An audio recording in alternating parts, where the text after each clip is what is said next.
Hello, what is up mga mom, sir, ma'am? Ako po si Ralph Cifra, isang visual artist from Manila. And today, we are going to talk about the FunJoy 112 scale Ironman Mark II model kit Avengers Initiative.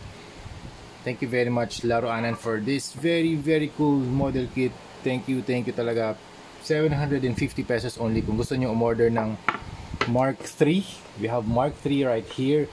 Or kung gusto niyo naman Mark II, ito yung mas silver or monotone color lang.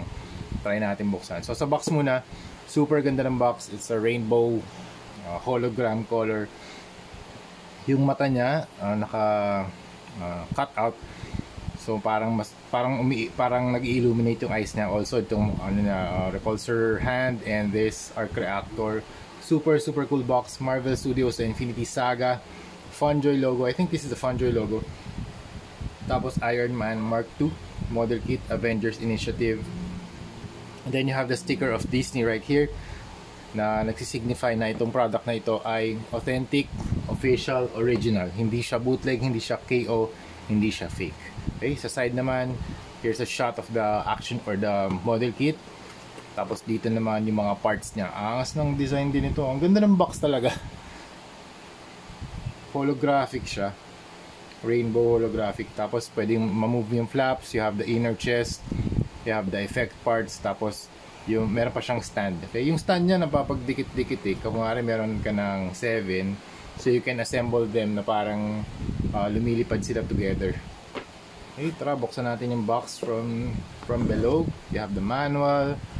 1, 2, 3. Konti lang naman yung pages niya. Hindi naman siya ganong thick, pero ito yung mga instructions, just like how you build a Gunpla model kit, Gunpla model. Tapos ito yun na yung mga parts. Teka, buksan natin clear parts. Ang ganda ng pagkakasculpt dito, sharp. Ang ganda yung quality ng plastic, and this is yellow gold clear color. And then you have the flight stand. Hindi ko alam kung dynamic stand, hindi, normal stand lang. Tama ba? Dynamic ata ito. I think nabibend siya into 2. Meron siyang isang joint. Ayan o. Ito. Dalawang bars eh. Okay? Ito, buksan natin. Yung plastic niya sa likod, it's a relatively matte finish. Pero dito sa harap, nisprayan nila ng mas metallic na finish na silver. Super nice. Ito, closer look at the armor. Ganyan siya ka-shiny. May mga rivets, super sharp na mga details. Lalo na rin dito sa gauntlet niya, sa gauntlet na part. Ito yung back flaps. Ito yung back part ng armor. Hindi natin ito ma-assemble today.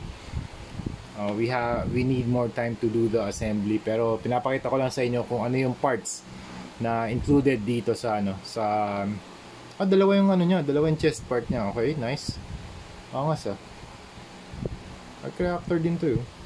Tama ba? Ay, baka ito yung likod. Yan. Pero most of the parts, lahat siya silver.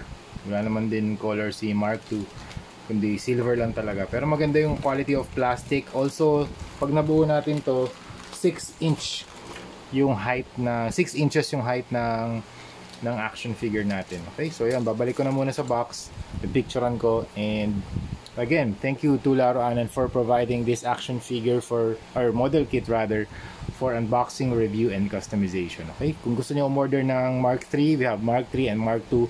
Punta lang kayo sa Laruanan on Facebook. 750 pesos only. Okay, so yun, thank you very much for watching and see you sa next video. Bye!